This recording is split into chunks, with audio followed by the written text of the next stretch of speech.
दोस्तों नमस्कार। ये देखिए सरसों की फसल है और सेलो ट्यूबवेल द्वारा उत्पादित करके ये पैदा की गई है और सेलो ट्यूबवेल से ही इसकी सिंचाई हुई है। अभी आपको सेलो ट्यूबवेल भी दिखाएंगे दोस्तों, जिसको हिंदी में उथले नलकूप कहा जाता है।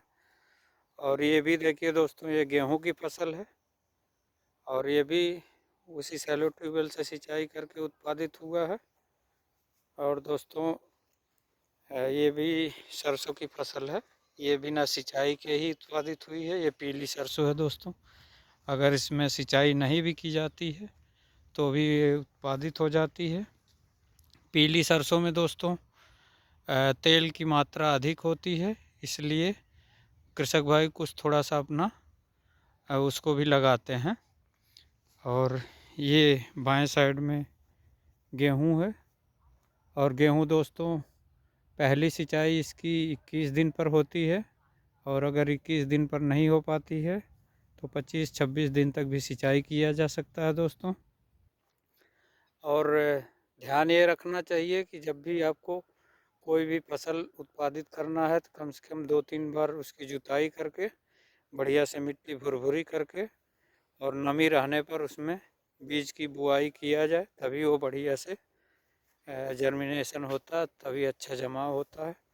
दोस्तों ये कृषक भाई द्वारा जो है धान का पुआल रखा गया है और कोई कार्य होता है तो उसमें अपना प्रयोग करते हैं। आगे भी एक रखे हैं और ये दोस्तों देखिए यही पुआल सड़ करके ऐसे खाद बन जाता है। ये जानवरों के नीचे रखा गया था और ये इस तरीके से दोस्तों ये खेती में खाद के रूप में प्रयोग होता है। यही सब मेरे द्वारा बताया जाता है कि आप जो भी वैसे कूड़े कचरे हैं उनको आप खाद के रूप में प्रयोग कीजिए। ये दोस्तों देखिए ये जानवरों के नीचे रखा गया था पुआल और सड़ गया है, अब ये खाद का काम करेगा। और जैसे इस टाइप की फसलें हैं, चाहे चाहे धान है चाहे गेहूं है, उसमें डाल करके फिर आप जब बुआई करेंगे तो उसका उत्पादन भी बढ़िया होगा और स्वास्थ्य के लिए भी अच्छा रहेगा दोस्तों। ये आगे ऐसे खुली नाली आगे तक चली गई है। ये दोस्तों चक है और ये भी इधर दोस्तों देखिए गेहूं की फसल है। ये भी इसी ट्यूबवेल द्वारा सिंचाई हुआ। अभी आपको ट्यूबवेल दिखाएंगे। ये दोस्तों देखिए पुआल अच्छे ढंग से रखा गया है और इसको कोई चाहे जलाने के लिए चाहे वैसे जानवरों को खिलाने के लिए प्रयोग में आ जाएगा। और दोस्तों जो ये भी थोड़ा सा पुआल रखा गया है, ये भी जलाने वगैरह काम में आएगा।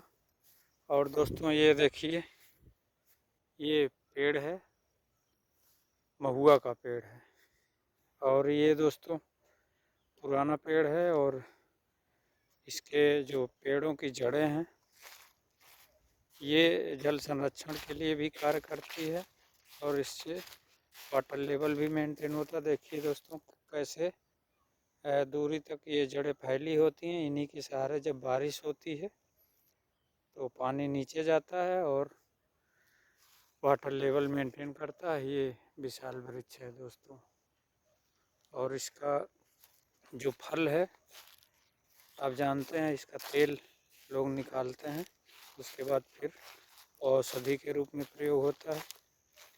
ये नाली दोस्तों इधर से ही आई है और घूम करके वहाँ चली जाती है। ये सेलो ट्यूबवेल अभी आपको नज़दीक से दिखाएंगे।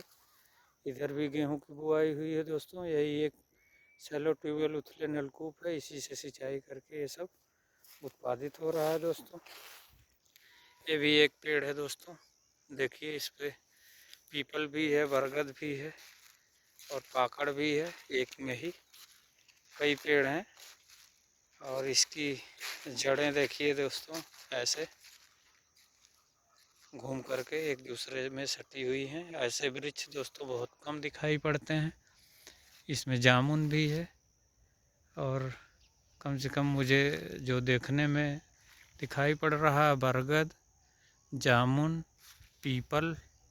ऊपर देखिए दोस्तों ये और इस तरीके से ये जड़ घूमते हुए अलग अलग तरीके से आकर के ज़मीन में मिली हुई है दोस्तों।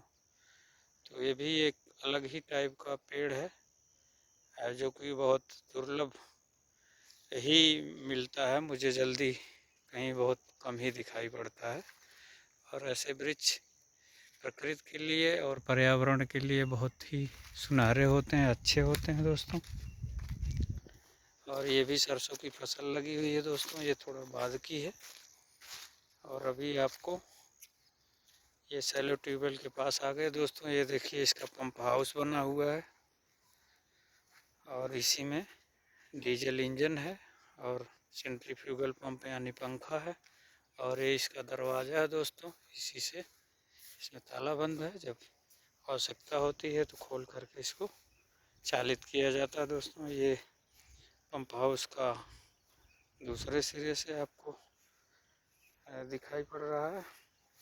इधर देखिए दोस्तों, ये डिलीवरी पाइप निकली हुई है, इसी से ये डिलीवरी पाइप इसको बोलते हैं, लोहे की लगी है। इसको आप प्लास्टिक की भी लगा सकते हैं, ये 3 इंच की है। और ये कूलिंग वाली पाइप है दोस्तों, ये पतली सी, ये देखिए दोस्तों। और ये यहाँ पे पानी गिरता है इसलिए थोड़ा सा नीचा हो गया है। और ये गेहूं की फसल है, ये भी इसी से सिंचाई करके उत्पादित हो रहा है दोस्तों। और काफ़ी दूर दूर तक कोई ट्यूबवेल नहीं है। और दोस्तों ये 110 mm PVC पाइप से ये बोरिंग होती है। और ये 80 फीट पक्की है, 10 फीट कच्चा होल है। उसके बाद टेस्टिंग करके यानी ट्रायल, जिसको डेवलपमेंट भी बोलते हैं, उसके बाद इसको चालित किया जा रहा है। ये डीजल इंजन से चलाया जा रहा है दोस्तों। और पंखा लगा हुआ है, उसके नीचे रिफ्लेक्स वाल लगा है, फिर फ्लेंज लगा है, फिर उसके बाद वो बोरिंग की पक्की वाली पाइप है जुड़ी हुई। उसके बाद जब आवश्यकता होती है तो इसी से चालित करके सिंचाई का कार्य किया जाता है दोस्तों। ये सैलो ट्यूबवेल या उथले नलकूप दोस्तों कृषक भाइयों के लिए एक वरदान स्वरूप है। इससे जब भी आपको आवश्यकता होती है सिंचाई की तो आप सिंचाई कर लेते हैं, जब आवश्यकता नहीं है तो इसको बंद रखते हैं। इसीलिए ये ट्यूबवेल किसान भाइयों के लिए बहुत मतलब आवश्यक है और बढ़िया ढंग से कार्य करता है। और भारत में दोस्तों 48% जो सिंचाई है वो चाहे उथले नलकूप है, चाहे सैलो ट्यूबवेल जिसको बोलते हैं, या मध्यम गहरी बोरिंग है या गहरी बोरिंग है, इन्हीं बोरिंगों के द्वारा, इन्हीं नलकूपों के द्वारा सिंचाई होती है और बढ़िया से फसल उत्पादित होती है। चाहे धान है, गेहूँ है, गन्ना है, मटर है आलू है, जो भी है तो इसी से उत्पादित होता है दोस्तों। ये थोड़ा सा अच्छी जगह पे आए हैं। ये देखिए दोस्तों, पुराना कुएं का आपको स्वरूप ये दिखाई पड़ रहा है। ये देखिए दोस्तों, पहले इसी से सिंचाई होती थी दोस्तों।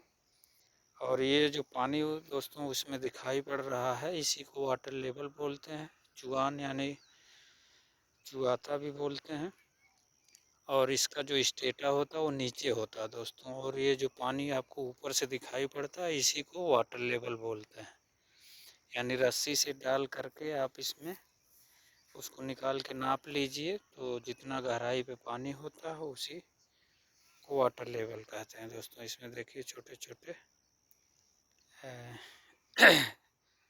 जीव जंतु हैं जो मतलब उसमें सफाई न होने की वजह से उसमें पड़े हुए हैं दोस्तों। ये जो कुआं है ये भी दोस्तों वाटर लेवल मेंटेन करता है, इसलिए ये भी आवश्यक है। पेड़ पौधे भी हैं, नलकूप भी है और हरी भरी फसलें हैं, चाहे सरसों है, चाहे गेहूँ है, हर चीज़ जो है इसी सैलो ट्यूबवेल से उत्पादित हुआ है। सिंचाई जब भी आवश्यकता होती है तब अपना करके ये उत्पादित हो जाता है।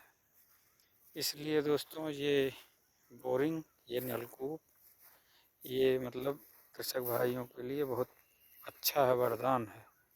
इसीलिए कोई भी आप फसल लगाते हैं तो आपको जो मैनेजमेंट है वो अच्छा आना चाहिए। और ये दोस्तों गेहूँ देखिए नज़दीक से, और इस तरीके से यहाँ की फसलें हैं। बहुत बढ़िया नज़ारा है, अच्छा लगा दोस्तों।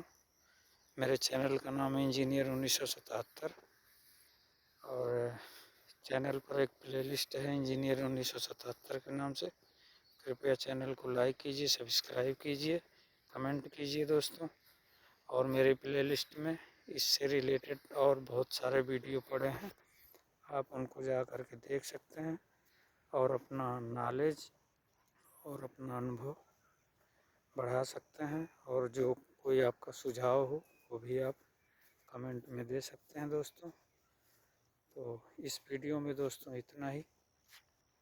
जय हिंद, जय भारत, जय जवान, जय किसान, जय विज्ञान।